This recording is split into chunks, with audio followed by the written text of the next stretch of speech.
Hi guys, welcome to our latest video. और ये जो वीडियो है ये बेसिकली एक सेकंड पार्ट है बेस्ट इंश्योरेंस स्टॉक्स का। फर्स्ट वीडियो में हमने बात करी थी आईसीआईसीआई लोम्बार्ड की और देखा था क्यों एक वो बहुत ही अच्छा जनरल इंश्योरेंस का स्टॉक है। और इस वीडियो में बेसिकली हम एक लाइफ इंश्योरेंस का एक बहुत ही बेहतरीन स्टॉक के बारे में डिस्कशन करने वाले हैं। So let's start. So guys, जो वो स्टॉक है उसका नाम है H D F C life. इसके बारे में थोड़ा देख लेते हैं।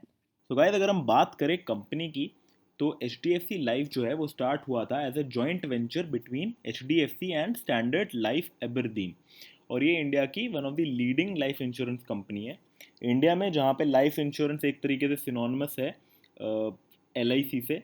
अगर आप देखें तो इंडिया में जो भी लाइफ इंश्योरेंस है लोग ज़्यादातर एल आई सी से करवाते थे, लेकिन अब रिसेंटली अगर आप देखेंगे तो प्राइवेट लाइफ इंश्योरेंस का जो मार्केट शेयर है वो धीरे धीरे धीरे बढ़ता जा रहा है। और इंडिया की अगर मैं बात करूँ तो इंडिया में H D F C life insurance सबसे फर्स्ट प्राइवेट लाइफ इंश्योरर थी जिसने अपने ऑपरेशन स्टार्ट करे थे इंडिया में। कंपनी का अगर आप पोर्टफोलियो देखें तो it consist of insurance and investment products such as protection, pension and savings. और अगर मैं FY21 की बात करूँ तो इनका market share grew from 18.5 to 20.3%। और इसमें जो सबसे इंटरेस्टिंग फैक्ट है कि जो ओवरऑल इंडस्ट्री थी उसमें स्लो डाउन देखा गया था। और जो प्राइवेट अगर मैं प्लेयर्स की बात करूं तो ओवरऑल वो जो है डीग्रो हुए हैं बाय 5%। जबकि अगर आप देखेंगे तो जो H D F C life है उसने ग्रोथ दिखाई है। और इनके जो टोटल प्रीमियम है वो बेसिकली लास्ट 4-5 ईयर से 18-19% कैगार पे ग्रो कर रहे हैं। अगर हम फंडामेंटल्स देखें इसके, मार्केट कैप इसका 1,43,000 करोड़ है। स्टॉक पी थोड़ा एक्सपेंसिव है। आर ओ सी और आर ओ ई जो है दोनों 15% से ऊपर है। डिविडेंड यील्ड अगर आप देखें तो 0.28% है, विच इज़ तब भी ठीक काफ़ी। फेस वैल्यू अगर आप देखें तो 10 रुपीज़ है। सेल्स ग्रोथ अगर आप देखें तो 30 और 31.6% है 3 और 5 ईयर्स में। प्रॉफिट अगर आप देखें तो 7.12 और 10.8% है। सो इसके केस में क्या होता है, पूरे जो इंडियन लाइफ इंश्योरेंस हैं उनके केस में जो प्रॉफिटेबिलिटी आपको थोड़ी अंडरस्टेट होती हुई दिखेगी। और उसका सबसे बड़ा रीज़न ये है कि जो भी कस्टमर एक्वायर करने के जो एक्सपेंसेस होते हैं वो जो कंपनी को होते हैं वो उसी साल P&L में डेबिट करने पड़ते हैं। लेकिन जो उनका प्रीमियम होता है वो around 15 years, 20 years, 25 years down the line आता रहेगा। तो ये एक बहुत बड़ी चीज़ होती है कि जो भी आपने खर्चे करे हैं उनको एक्वायर करने में वो आपको उसी साल डेबिट करने पड़ेंगे, लेकिन जो उनका प्रीमियम है वो 10-15 ईयर्स डाउन द लाइन आता रहेगा। तो इस वजह से जो लाइफ इंश्योरेंस का P&L आपको दिखेगा, जो प्रॉफिट आपको दिखेगा परसेंटेज, वो आपको तब भी थोड़ा अंडरस्टेट दिखेगा क्योंकि उनके जो बेनिफिट्स हैं वो 15-20 ईयर्स डाउन द लाइन वो रीप करेंगे। डेट टू इक्विटी देखें तो आप ना के बराबर ही है 0.07%। एंड रिटर्न्स अगर आप देखें 1 ईयर और 3 ईयर में तो 14.4% और 36.1% है। अगर मैं बात करूँ P&L की तो साल भर साल हर साल बढ़ता ही जा रहा है। 14,000 से अगर आप देखें 2013 में 71,000 हो गया है, जो कि आप देखेंगे कि बहुत ही एक बड़ी जंप लग गई है 14,000 से 71,000। और जो कोविड है उन्होंने इनके बिजनेस को एक काफ़ी अच्छा पुश दिया है। तो अगर आप देख सकते हैं तो सेल्स इनकी बहुत ही ज़्यादा ग्रो कर गई है। यहाँ पे थोड़ा थोड़ा ग्रो कर रहे थे, लेकिन यहाँ से तो बिल्कुल ही ज़्यादा एक बहुत तगड़ी जंप मार दी है इन्होंने।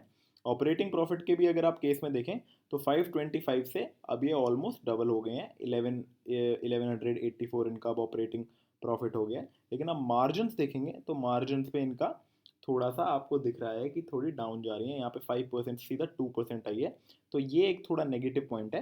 अगर प्रॉफिट बिफोर टैक्स अगर आप देखें तो 502 से 1629 हो गया है। और अगर आप फाइनली नेट प्रॉफिट देखें तो 447 से 1361 हो गया है, जो कि एक बहुत ही अच्छी जंप है अगर आप लास्ट 7-8 ईयर्स का इनका नेट प्रॉफिट देखें तो। डिविडेंड पे आउट भी काफ़ी डिसेंट है, 30% के अराउंड है। अगर आप फंडामेंटल्स में मैं इनका शेयर होल्डिंग अगर मैं देखूं तो ये एक थोड़ा सा नेगेटिव मेरे को ट्रेंड लगा, जो 80.9 से लेके 58.86 तक जा रहा है। और मेनली क्या हो रहा है कि स्टैंडर्ड लाइफ जो है वो अपने जो परसेंटेज है उसको कम कर रहा है। तो स्टार्टिंग में थोड़ा क्या हो रहा था, रेगुलेटरी इश्यूज़ की वजह से ऐसा हो रहा था कि इनको 75 के नीचे लाना था, लेकिन उसके बाद भी ये काफ़ी डाउन चला गया है, जो कि एक चीज़ है जिस पे फोकस होना चाहिए आपका। लेकिन अगर आप देखें अगर ये लोग शेयर्स छोड़ रहे हैं तो उनको कौन पकड़ रहा है, तो अगर आप मेनली देखेंगे तो F I S and D I S काफ़ी ज़्यादा शेयर इनके पकड़ रहे हैं।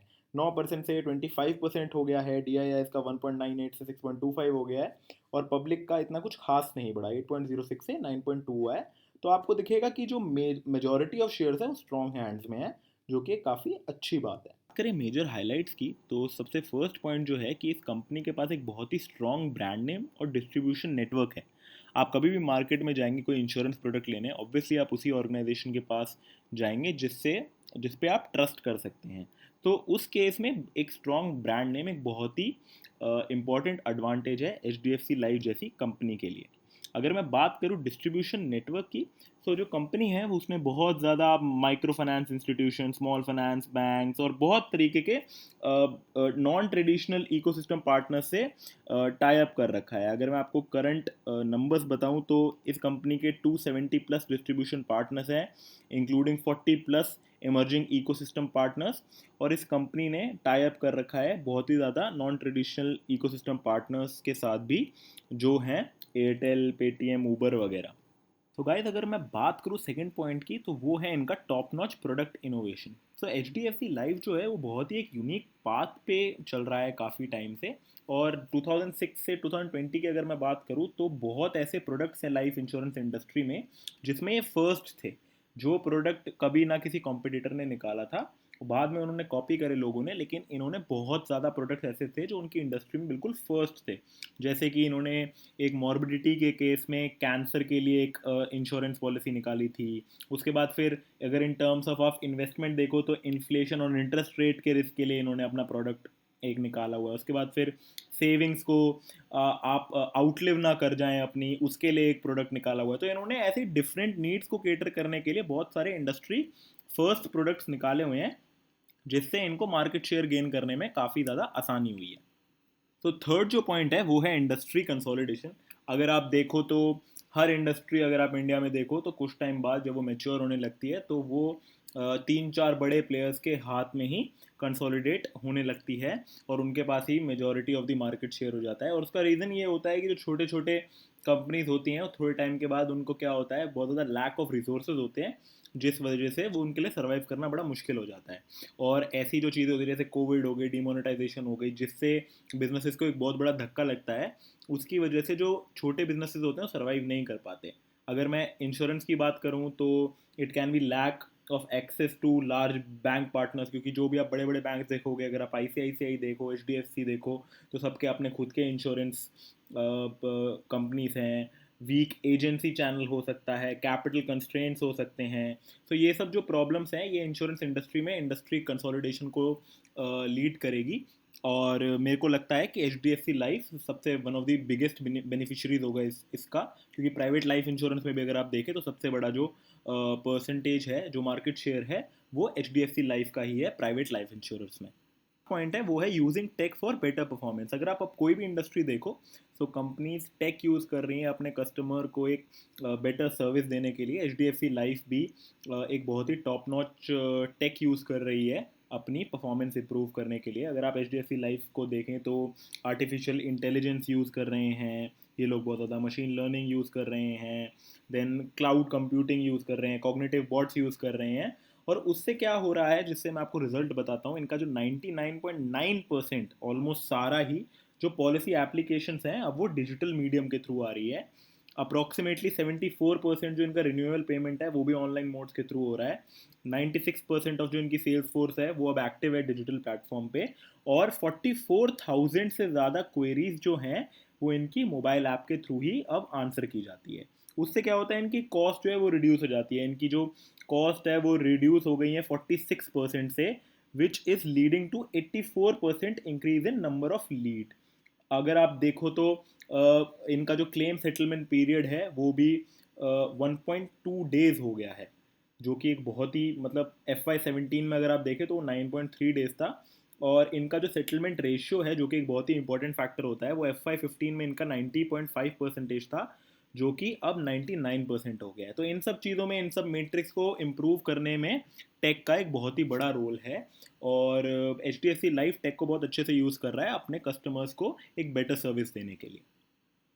लेट्स देखें तो सबसे पहला पॉइंट है इम्प्रूविंग लाइफ एक्सपेक्टेंसी। अगर आप देखें तो लास्ट सेंचुरी से लाइफ एक्सपेक्टेंसी जो है ह्यूमंस की वो काफ़ी ज़्यादा इम्प्रूव होती जा रही है। नंबर ऑफ़ डेथ्स अगर आप देखें तो 50 ईयर्स से बिलो की वो भी ज़्यादा बहुत ज़्यादा डिक्लाइन करने लग गया है। जो हमारी मेडिकल हेल्थ फैसिलिटी है वो बहुत ज़्यादा इम्प्रूव कर गई है लास्ट 30-40 ईयर्स में, एंड यू विल एक्सपेक्ट कि अभी फ्यूचर में और ज़्यादा इम्प्रूव होगी। सो अगर आपका जो लाइफ एक्सपेक्टेंसी है वो इम्प्रूव हो रही है तो लाइफ इंश्योरेंस सेक्टर के लिए उसमें बेनिफिट ये है कि जो आपके अंडर राइटिंग रिस्क हो जाते हैं वो थोड़े रिड्यूस हो जाते हैं। लेकिन जो इसमें एक सबसे बड़ा प्रॉब्लम आ जाता है वो ये आ जाता है कि लोगों की अगर लाइफ एक्सपेक्टेंसी काफ़ी अच्छी रहती है, हेल्थ सेक्टर अगर इम्प्रूव होता है, तो लोगों को लाइफ इंश्योरेंस की एसेंशियलिटी पर डाउट होने लग जाता है कि ये वेदर इट इज़ एसेंशियल और नॉट। तो ये एक छोटी सी थ्रेट है। दूसरी थ्रेट की अगर मैं बात करूँ तो ये मैंने आईसीआईसीआई लोम्बार्ड के केस में भी डिस्कस करा था, पैंडमिक्स एंड एपिडेमिक्स। अगर आप अभी का ही कोविड-19 का देख लें तो फिर बहुत ही एक बड़ा डिसरप्टर रहा है ये लाइफ इंश्योरेंस इंडस्ट्री के लिए, इतने ज़्यादा हाई डेथ रेट रहा है। मैंने एक रिसेंटली एक और वीडियो डाली थी जिसमें मैंने बताया था कि जो लाइफ इंश्योरेंस इंडस्ट्री है वो एक्सपेक्ट कर रही है कि लास्ट पूरे साल में उनके पास जितने डेथ के क्लेम्स आए थे वो एक्सपेक्ट कर रहे हैं कि इस साल सितंबर तक ही उतने आ जाएंगे। इस वजह से जो अच्छे लाइफ इंश्योरर्स हैं जैसे कि HDFC लाइफ हो गया, SBI लाइफ हो गया, ICICI का लाइफ इंश्योरेंस हो गया, उन्होंने सबने एक अच्छा अमाउंट डाल रखा है अपने प्रोविजन में। तो ये एक बहुत बड़ा प्रॉब्लम है, जब भी कोई ऐसे एपिडेमिक्स होंगे, ऐसी पैंडमिक्स आएंगी तो लाइफ इंश्योरेंस को बहुत ही ज़्यादा प्रॉब्लम होगी, बिकॉज उसकी वजह से डेथ्स बहुत ज़्यादा होंगी और उनको एक अच्छा खासा अमाउंट पे करना पड़ेगा। तो गाइस अगर मैं लास्ट बात करूं लास्ट थ्रेट की, जो कि है डिक्लाइनिंग इंटरेस्ट रेट्स, तो कई जो इंश्योरेंस कंपनीज होती हैं उनके कई इन्वेस्टमेंट प्रोडक्ट्स भी होते हैं, जैसे HDFC लाइफ के केस में संचय और संचय प्लस है।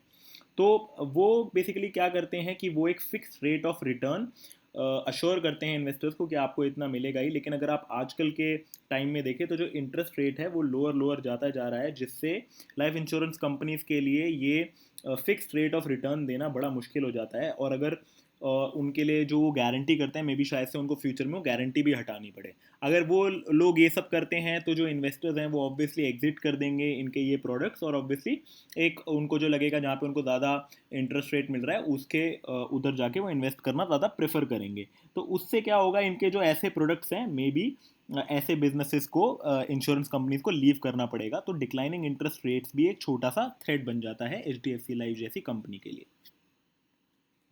सो थैंक यू गाइस, ये थे top two insurance companies ICICI Lombard और HDFC लाइफ। अगर आपको अच्छा लगे ये वीडियो सो प्लीज़ सब्सक्राइब करें इस चैनल को, और लाइक करें वीडियो और शेयर करें अपने फ्रेंड्स के साथ। Thank you very much.